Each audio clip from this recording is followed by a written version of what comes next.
Vamos a tomar nuestros asientos. Voy a llevarnos a través del comienzo de lo que va a ser una serie que se va a llamar Nosotros.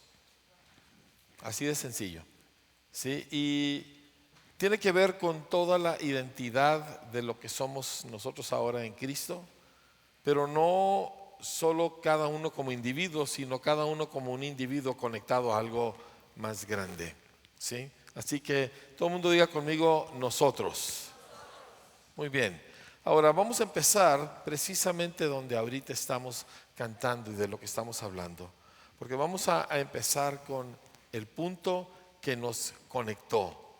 La palabra dice que nosotros tenemos entrada por la fe a esta gracia. Entonces, fe es nuestro primer punto. Cuando hablamos de nosotros, queremos hablar acerca de lo que es una comunidad de creyentes y especialmente esta comunidad de creyentes, nosotros empezamos siempre con fe. ¿Y a qué me refiero? Empezamos nosotros sencillamente con las palabras del apóstol Pablo que dice esto. Dice, sabemos que el hombre no es justificado, es decir, no es aceptado por Dios por las obras de la ley, sino por la fe de Jesucristo. Dice, nosotros también hemos creído en Jesucristo. Él estaba hablando como judío. Dice, para ser justificados por la fe de Cristo y no por las obras de la ley, por cuanto por las obras de la ley nadie será justificado. O sea, cuando hablamos de fe, el punto principal de la fe y el milagro principal de la fe es el hecho de que un Dios santo puede aceptar a gente injusta y no solo aceptarlos, sino hacerlos justos y hacerlos miembros de su familia.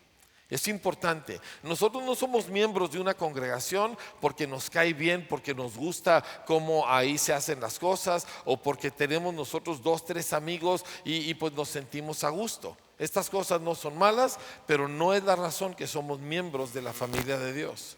Somos miembros de la familia de Dios porque en algún momento de la vida Dios dejó caer en nuestro corazón la semilla de fe por la cual creímos en Cristo, y en el momento que eso sucede, Dios nos aceptó, Dios nos justificó y nos hizo parte de su familia. Y cuando llegamos, nosotros que pensábamos que Dios se trataba de yo y Dios, encontramos que había un montón de gente que también había creído en Cristo y que hay un vínculo entre nosotros.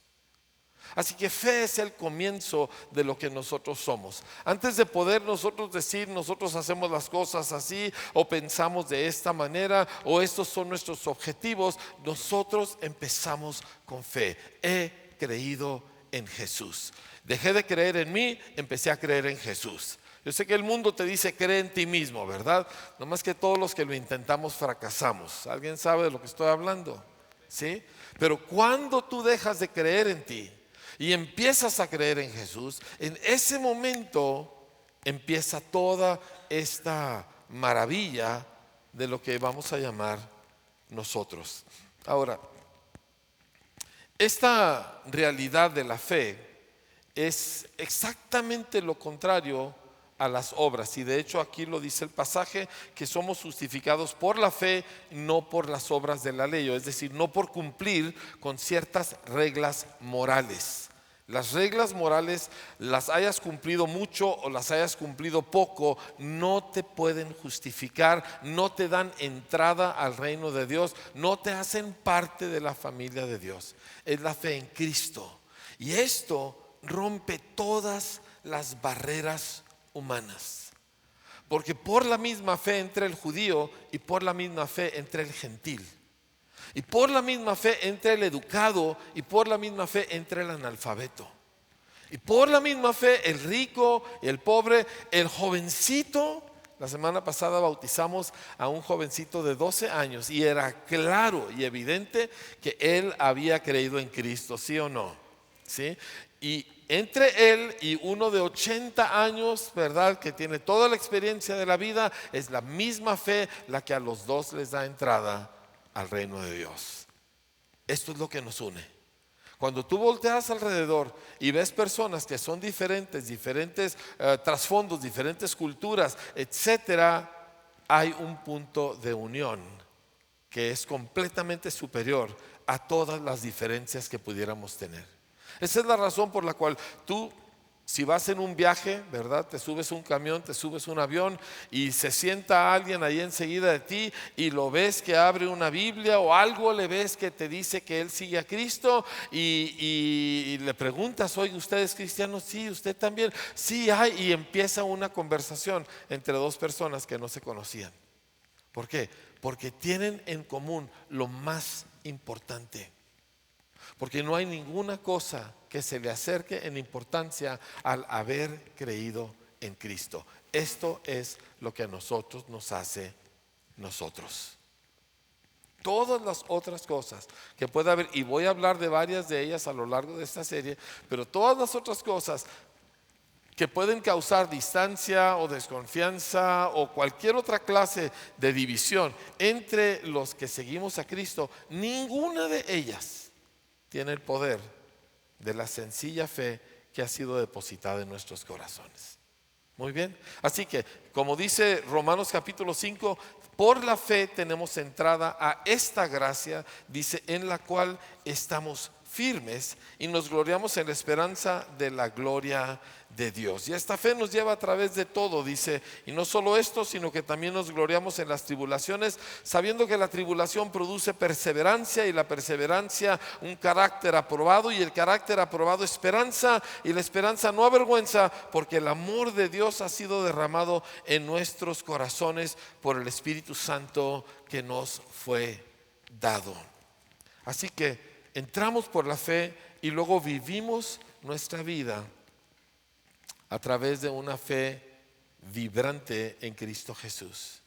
Vivimos todo lo que tiene que ver con el Espíritu, todo lo que tiene que ver con la vida, todo lo que tiene que ver con lo pequeño y grande, porque le creemos nosotros al Señor. Y si me permiten hacer un pequeño paréntesis práctico de esto, esto significa que vivimos nuestra vida en base a lo que aquí dice, porque hemos creído esto.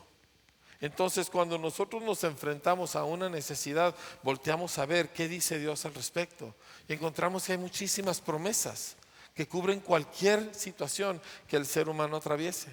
Y cuando nosotros mismos estamos en un punto de debilidad, volteamos a ver qué es lo que aquí dice Dios y encontramos que también para eso hay promesas, ¿sí?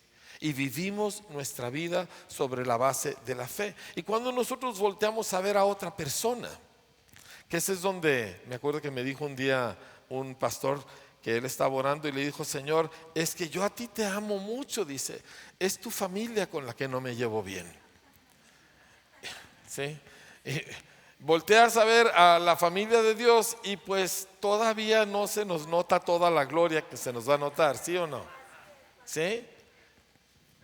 Pero miren, yo trato esto regularmente en la escuela con los maestros. Porque un maestro viene y todos los días ve a ese mismo chamaco que no presta atención, que está distraído, que distrae a los demás, que no hace caso, y el maestro después a la primera, a la segunda, a la tercera no hay problema, pero ya cuando van 142 de estos incidentes, pues ya el maestro tiene una predisposición negativa hacia el niño. Es natural. Lo mismo te pasa a ti con tus hijos, ¿sí?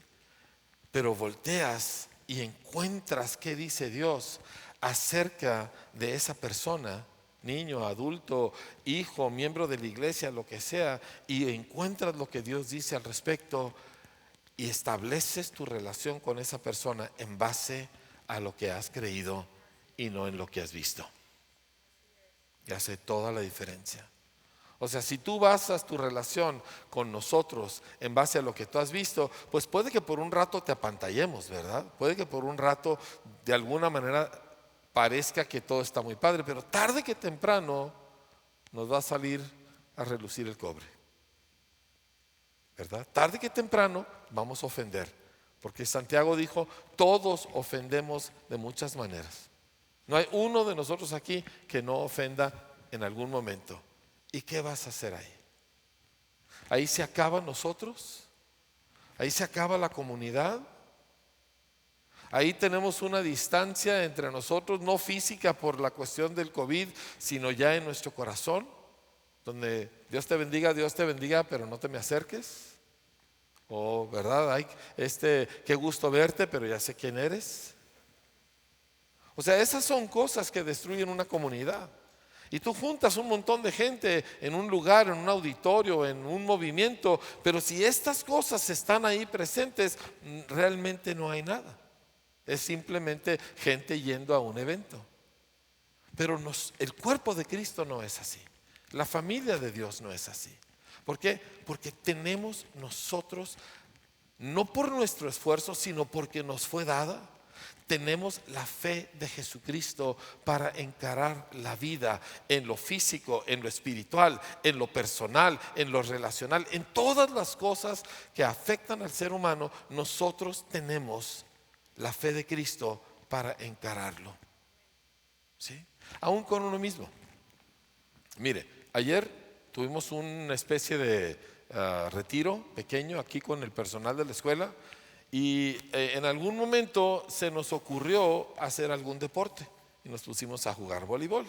Y sí, pues muy padre y todo, pero 15 minutos de voleibol me costaron 2 horas de que me dolió todo el cuerpo. Ya esta mañana amanecí bien, ¿verdad? Pero ya no tengo 25 años. Ya mi cuerpo no responde de la misma manera. Y sí, más o menos ahí me defendí.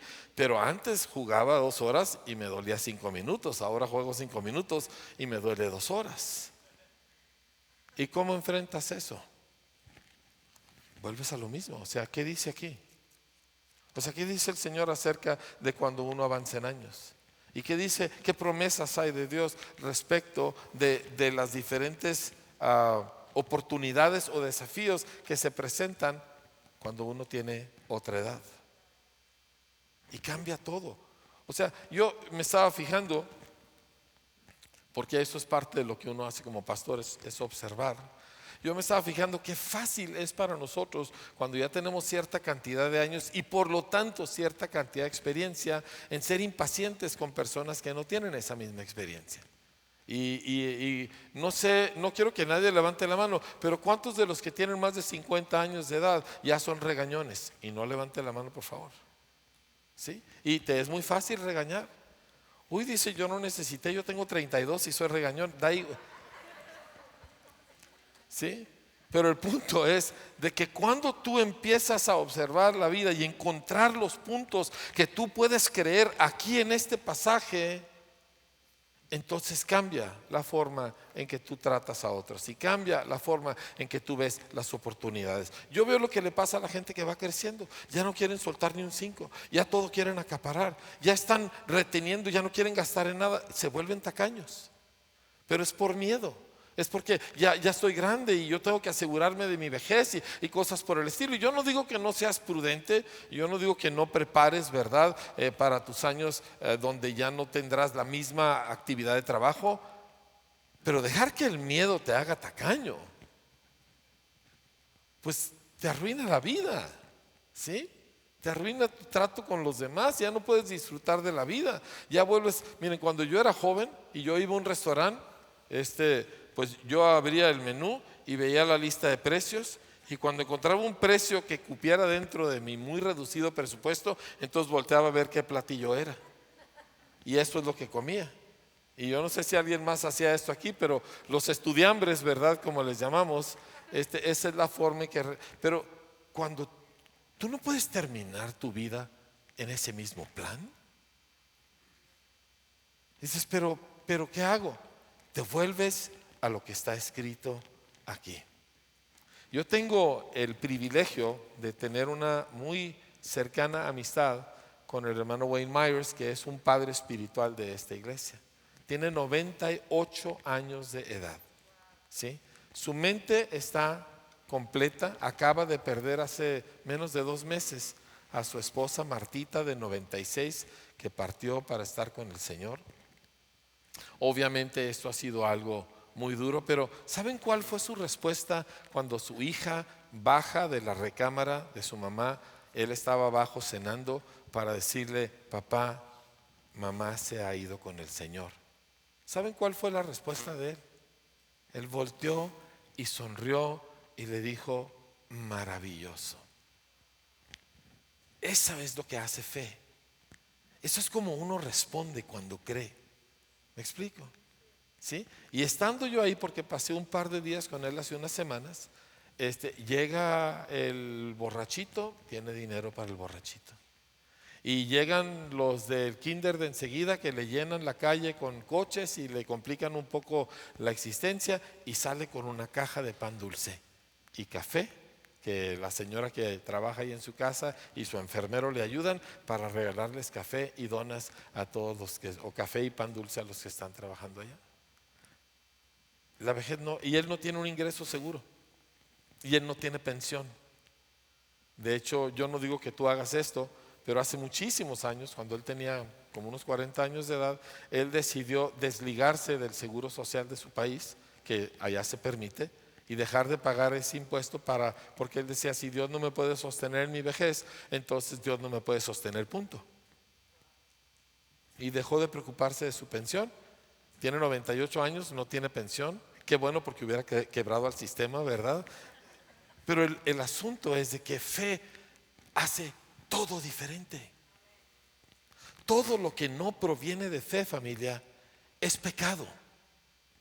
Sin fe es imposible agradar a Dios. Y sin fe es imposible ser una bendición a los demás. Entonces, fe es nuestro punto de partida. Antes de poder nosotros hablar de cualquier otro aspecto, nosotros necesitamos voltear y decirle, yo creo en ti, Señor, y me la voy a jugar contigo. Y aún el día que tropiece por alguna razón, que todos ocasionalmente tropezamos, voy a volver en fe a ti, al Dios que justifica al impío, y voy a volver a confiar en ti, aunque no me lo merezco, aunque ya te fallé, y otra vez voy a creer en ti. Y eso, mis amados, es como inicia el reino de Dios en la raza humana. Al que cree, todo le es posible. ¿Cuánto le es posible? No los oí con mucho entusiasmo. ¿Otra vez? Así es. Ok, entonces fe es nuestro punto de partida, y nuestros valores o puntos principales que nos definen como comunidad a nosotros empiezan precisamente con fe. Los hemos reducido o los hemos concentrado en 3 palabras para que todos nosotros podamos entender de qué se trata esto que estamos aquí. Porque vida abundante no es un lugar al que tú vas, no es un auditorio en el que tú te reúnes. Es un edificio, el día de mañana tendremos otro o no tendremos ninguno, y da igual. De hecho, tuvimos un año donde no nos pudimos reunir en el edificio. Un edificio no reúne a una congregación. Un servicio dominical no define a una congregación. ¿Sí? Vida abundante, al igual que cualquier otra congregación en cualquier parte del mundo que confiesa a Jesucristo, es la unión de vidas en un propósito y en una persona. O más bien en una persona y en su propósito. Lo voy a repetir. Vida abundante y cualquier otra iglesia es una unión, es un entrelazar de personas en una persona y su propósito. Entonces, el puro hecho de que tú estés sentado aquí o identificado de alguna manera, eso significa que ya hay destino y propósito específico para tu vida como parte de algo más grande. La idea de que yo le pido mucho a Dios o que yo estoy leyendo mi Biblia, ¿verdad? Eso es una idea equivocada. Hay muchas personas que luego se les mete eso, ¿verdad? Se desconectan de su comunidad cristiana, pero dicen, no, pero yo sigo leyendo la Biblia. Pues digo, qué bueno que sigas leyendo la Biblia, pero entiende que cuando una rama se desprende del árbol, ¿qué le pasa al árbol? Al árbol le duele. ¿Qué le pasa a la rama? Se muere. Así lea la Biblia todos los días, la rama se muere. Porque una comunidad es un entrelazar de gente. Si también una persona dice, bueno, yo ya no me congrego, pero yo veo predicaciones en la televisión o en el internet, exactamente la misma cosa sucede. Ya no hay una interconexión, ya no hay un entrelazar. También sucede si yo voy a una congregación, pero solo me conecto con la gente que ya conocía, con la gente que es de mi mismo medio, ¿sí? Y entonces no he entrelazado mi vida con la comunidad porque yo todavía estoy pensando de la manera de antes. todas estas cosas, su efecto pues es robarnos la vida de Dios. Así que empezamos creyendo, ¿sí? Y cuando crees, entonces toda esta gente de repente es tu familia, son tus hermanos. ¿Nunca te ha tocado descubrir un pariente que no sabías que tenías? ¿A alguien le ha pasado eso? ¿Sí? La familia mía es muy extensa. Yo soy uno de 44 nietos de mi abuelo paterno, o sea, fueron muy prolíficos, toda la familia. 7 hijos, 44 nietos, y todavía hasta la fecha yo estoy descubriendo parientes. De repente estoy en algún lugar y me acuerdo que hace un par de años fui a una especie de seminario en una escuela de negocios en la Ciudad de México.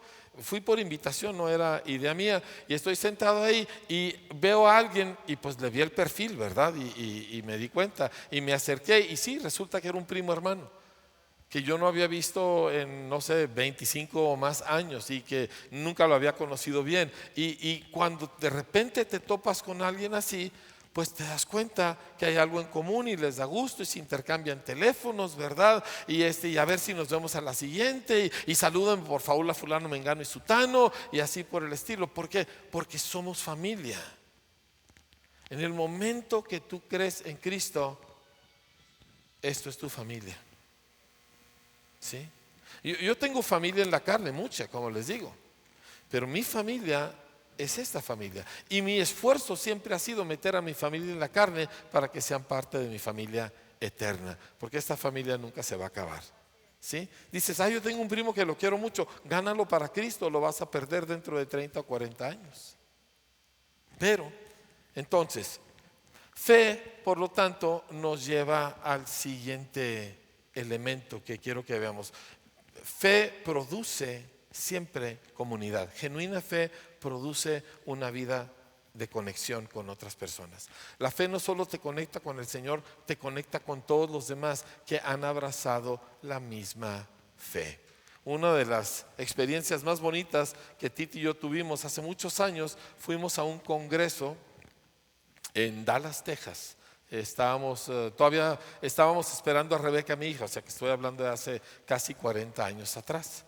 Y el congreso duró como 4 días, era en un auditorio que le cabían por lo menos 10,000 gentes, era una cosa enorme. Y me acuerdo que el sábado en la noche se hizo un servicio especial de Santa Cena, de comunión, vía satélite con la iglesia más grande del mundo, que es la iglesia del Dr. Cho en Corea. Y en Corea ya era domingo en la mañana, acá era sábado en la noche, ya era domingo en la mañana, y se conectan estas dos comunidades enormes a través de satélite y hay una pantalla gigante y nosotros los estamos viendo a ellos y ellos a nosotros. Y me acuerdo que la sensación que hubo, todos estos coreanos, ¿verdad? La sensación que hubo es que ellos son mi familia. Nosotros somos uno con ellos y tomamos la cena del Señor con gente al otro lado del mundo, pero que hemos abrazado la misma fe. Eso es de lo que tú y yo somos parte el día de hoy. ¿Sí? Esa es la base de nuestra vida. Entonces yo quiero animarte, no uses a Dios o el cristianismo o a la iglesia para ayudarte en tu vida, sino que entiende que ahora eres parte de algo mayor que tú. Y nosotros estamos entrelazados en una persona que es Cristo y en su propósito. Y esto cambia completamente cómo tú y yo funcionamos. Muy bien, si cuando yo vengo a Cristo básicamente sigo el mismo ritmo de vida, el mismo ritmo de relaciones, la misma forma de conectarme con gente que antes, algo no está bien. Porque cuando nosotros leemos la Escritura, fíjense lo que nosotros encontramos. Les quiero llevar a Hechos capítulo 2, es un pasaje muy conocido. Esto es cuando se convierte un montón de gente en la primera predicación del apóstol Pedro. En Hechos 2 dice lo siguiente, versículo 41. Después de que él termina su predicación y su llamado a que ellos crean en Cristo, ¿cuál fue el llamado? ¿A que se compusieran? No. ¿A que dejaran algún vicio? Tampoco. ¿Cuál fue el llamado? A que ellos creyeran en Jesús. Cuando termina dice, así que los que recibieron su palabra fueron bautizados y se añadieron aquel día como 3,000 personas y perseveraban en la enseñanza de los apóstoles, en la comunión unos con otros, en el partimiento del pan y en las oraciones. Entonces, cuando ellos creyeron, cambió dramáticamente su forma de entrelazarse con gente. Ya su vida social no era la de antes. Ya sus amistades no eran las de antes. Ahora ellos se conectaron con toda esta gente que tenía la misma fe que ellos. Y se la pasaban juntos, comían juntos, dice la escritura, con alegría y sencillez de corazón. Se reunían en el templo, se reunían en las casas. Pero ahora los que estaban conectados eran ellos. Y repito, no es que uno diga, ya no quiero nada con los demás. No, quiero meter a los demás a esta comunión. Quiero que los demás también conozcan lo que estoy viviendo. Quiero que otros abracen esta fe. No se trata de excluir gente, se trata de meterlos al lugar correcto. Y el lugar correcto es nosotros, donde estamos nosotros en Cristo. ¿Están conmigo, iglesia? ¿Sí? Ahora, no quiero que me malinterpretes de que yo estoy diciendo tú ya no puedes tener contacto con otra gente. De hecho, la Biblia claramente dice que eso no es posible. Lo que te estoy diciendo es que tu contacto hacia afuera ahora es para meterlos aquí adentro. Pero tu corazón y tus vínculos y tu vida de comunión es en el cuerpo de Cristo. Mire, repito, yo tengo mucha familia en la carne, pero todos mis afectos están aquí. ¿Sí? Y mi lucha fue pues que mi madre, que mi padre se convirtieran, que mis hermanos vinieran a Cristo, que el primo que pudiera alcanzar para el Señor lo alcanzaba para el Señor y los hiciera parte de lo que nosotros somos. Muy bien. Ahora, entonces fe automáticamente produce comunidad. Verdadera fe produce verdadera comunidad. ¿Sí? Y eso, si eres de los que tomas apuntes, lo debes de anotar. Verdadera fe produce verdadera comunidad. Porque comunidades se forman en torno a intereses comunes. ¿Sí? Por ejemplo, mi hija pues no puedo decir que me obligó, pero casi, ¿verdad?, a comprar una bicicleta para empezar a hacer ejercicio. Lo cual no me ha ido tan bien, pero tengo excusas, ¿verdad? Como todos nosotros. El asunto es que cuando salimos a andar en bicicleta nos dimos cuenta que entre los ciclistas hay toda una comunidad. O sea, es todo un círculo cerrado de amistades que se ven, que hablan de bicicletas, que hablan del nuevo aparato que le compraron a su bici, de cuántos kilómetros y que si fue de subida, de bajada, etcétera, etcétera. Y ellos todos muy contentos, pero todo es en torno a un interés común, que es la bicicleta. ¿Sí? Entonces, digo, a mí me encanta la bicicleta, sobre todo de bajada. Obvio, quisiera que tuviera motor en las subidas, pero el asunto es que a mí me encanta la bicicleta. Pero mis amados, digo, de tener en común la bicicleta a tener en común a Cristo, pues no hay comparación, por favor, ¿verdad? A ver, diga conmigo, no hay comparación.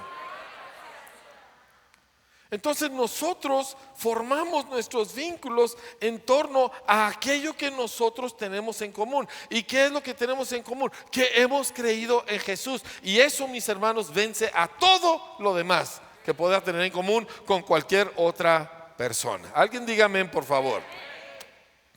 Fe produce comunidad. Fe produce nosotros.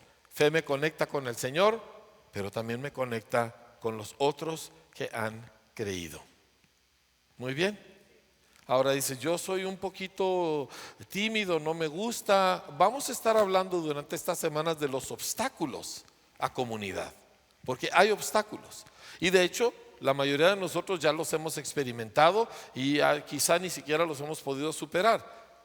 Hay obstáculos, pero fe siempre va a conectar a gente.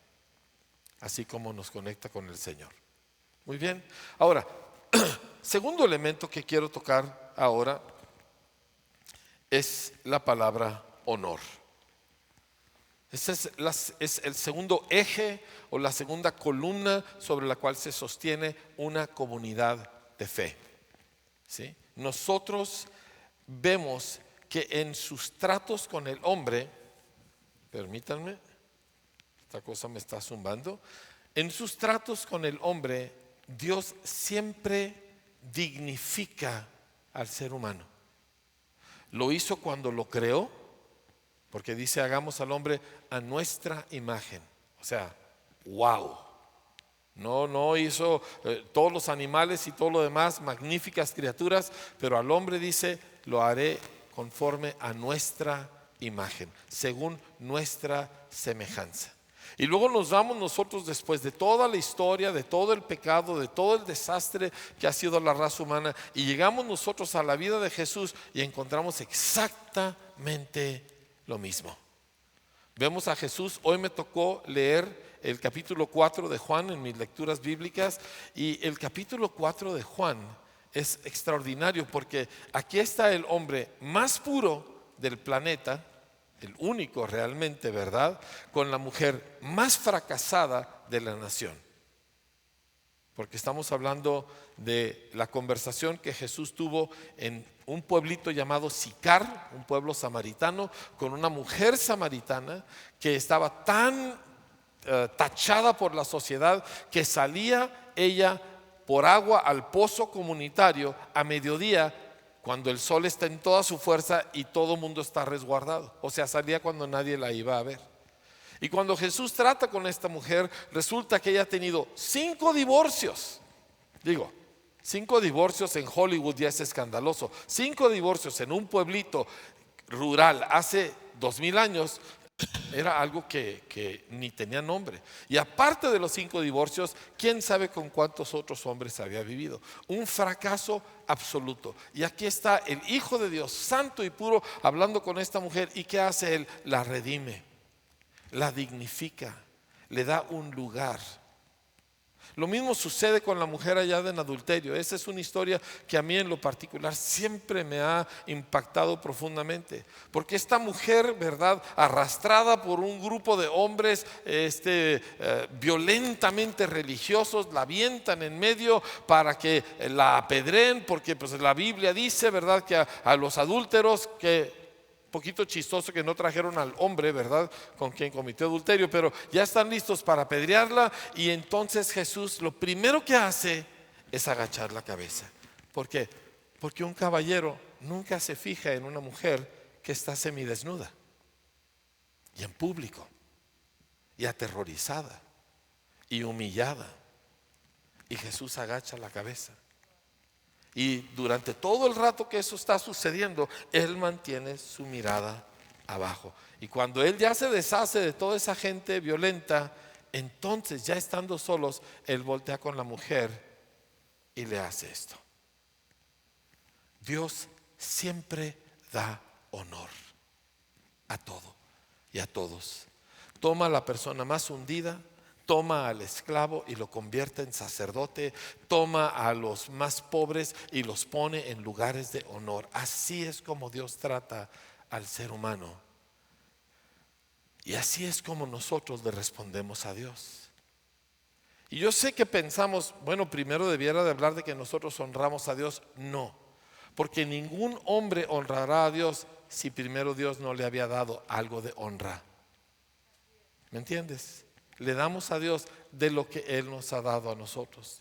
Entonces, Vida Abundante es una iglesia de adoración, pero es una iglesia que adora porque Dios nos ha honrado, porque Dios nos ha cambiado la vida a nosotros, porque Dios nos sacó del muladar y de la vergüenza y de la humillación en la que nosotros vivíamos y de toda la desesperación. Y cuando la vida nos había reducido y nos había hecho chiquitos en todos los sentidos, y viene Cristo y nos hace aflorar. Y yo he oído tantos testimonios y no quiero ahorita meterme en ellos, ¿verdad? Pero nada más en días pasados me estaba contando la pastora unos testimonios de gente que al venir a Cristo, Dios les cambia la vida, les levanta la mirada, les cambia todo su panorama, porque eso es lo que Él hace. Y en respuesta, nosotros honramos al Señor con nuestro canto, pero también con nuestra vida, con nuestra forma de hacer trabajo, negocios, con nuestra forma de tratar a un niño, con nuestra forma de nosotros llevar a cabo, hasta la forma en que conducimos.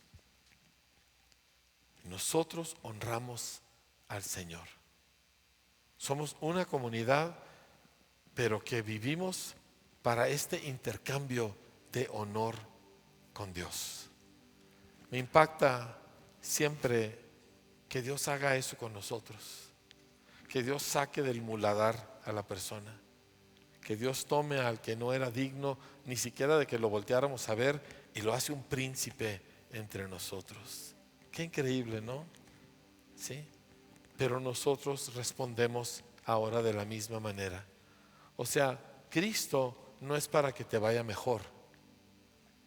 Cristo es para que tú vivas para su honor. Y esto es importante y quiero que todos me miren un momento, por favor. Esto definirá tu vida. Porque la religión es gente usando a Dios para que Dios les ayude. Pero Cristo y la fe en Cristo Jesús es ahora mi vida, que ha recibido tanto honor de parte de Dios, ahora existe para que Dios sea honrado. Ese es mi objetivo. Quiero que la gente lo conozca, quiero que lo admiren, quiero que mi vida refleje sobre quién Él es. Quiero siempre tomarlo en cuenta Él primero antes que nada. Esa es la razón que diezmo. No diezmo para que así ahora sí echo a andar la fórmula para que Dios a mí me dé dinero. No, yo quiero honrar al Señor con mis bienes. Así que yo gané este dinero, Señor, la primera parte es para ti, porque tú lo mereces todo. ¿Sí? Honra u honor es un elemento central de nuestras vidas y es nuestro motivador principal. Vivimos para la gloria de Dios. La Escritura nos dice en 1 Corintios, así que dice así pues, si comes o bebes o haces cualquier otra cosa, hazlo todo para la gloria de Dios. Así que hago las cosas bien, hago mi tarea bien en la escuela, ¿sí? No hago trampa en el examen, ¿sí? Mantengo limpio mi automóvil, procuro que mis finanzas estén en orden, pago mis impuestos. ¿Por qué? Porque quiero honrar al Señor. Este es un punto muy importante y quiero tomar un momentito nada más para cerrarlo. Cuando tú le das lugar a cualquier otra motivación, generalmente lo que va a suceder es que vas a terminar deshonrando al Señor. Y yo les cuento un pequeño detalle mío y con esto cierro. Esto pasó hace unos años y para mí fue una lección muy muy fuerte, porque yo tuve que ir a hacer un trámite con lo de mi teléfono celular y tenía que ir yo forzosamente. Yo no podía enviar a nadie, tenía que ir yo. Así que ahí voy. Y la fila estaba kilométrica, parecía que regalaban los teléfonos, ¿verdad? Y lenta, ¿verdad? Y entonces empieza todo aquel carácter carnal en acción, ¿verdad? Estoy viendo, ¿verdad? Que hay como 15 ventanillas, pero solo hay 4 ejecutivos y estoy pensando, pues ¿por qué no? ¿Para qué hacen las ventanillas si no ponen a los ejecutivos? Y luego están lentos y están platicando y yo camino para un lado y camino para el otro y me pongo a ver un teléfono para distraerme y estoy mirando el reloj y miro para arriba y la mirada obviamente no muy amable, ¿verdad? Y todo eso y bueno, total, ya pasé aquel suplicio, hice mi trámite, salí, ¿verdad? Molesto y ya me fui. Y dices, híjole, qué mal carácter tiene el pastor, ¿verdad? Pues iguanas ranas, ¿verdad? Como se dice luego. Nada más que tiempo después oí que alguien le hizo un comentario a un miembro de la congregación. Yo ir ahí con usted. No, si ese pastor de ustedes tiene un geniecito muy marcado. Me dio tanta vergüenza porque deshonré al Señor y le cerré el camino a esa persona a la fe, porque ese día yo tenía prisa. ¿Me explico? Nosotros vivimos para honrar al Señor. Todo lo demás toma segundo y tercer y quinto lugar, pero nosotros vivimos para la gloria de Dios. Esto es el reino y esto es vida abundante y estos somos nosotros. Amén. Muy bien. Cierra tus ojos un momento. Si tú todavía no eres parte de nosotros, yo quiero, nosotros siendo aquellos que hemos sido redimidos por Jesucristo, yo quiero invitarte a que este día tú abras tu corazón a Él.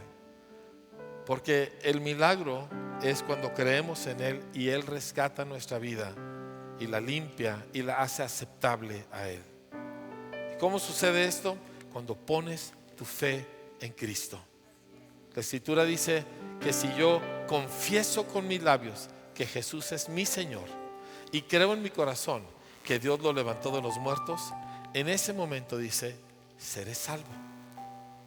Dice, porque con el corazón se cree para que Dios me justifique y con la boca se confiesa para recibir la salvación. Así que ahí donde estás, si tú quieres entregar hoy tu vida a Cristo para ser parte de su familia, haz conmigo esta oración y hazla de todo tu corazón. Señor Jesús, hoy dejo de creer en mí, en lo que yo puedo y en lo bueno que yo quiero creer que soy. Y hoy pongo mi fe en ti, Señor. Y hoy vengo a ti, Señor, el Salvador del mundo, a pedirte que perdones mis pecados, porque he cometido muchos, Señor. Te abro mi corazón, Señor. Entra en mí, límpiame, a mí hazme nuevo, Señor.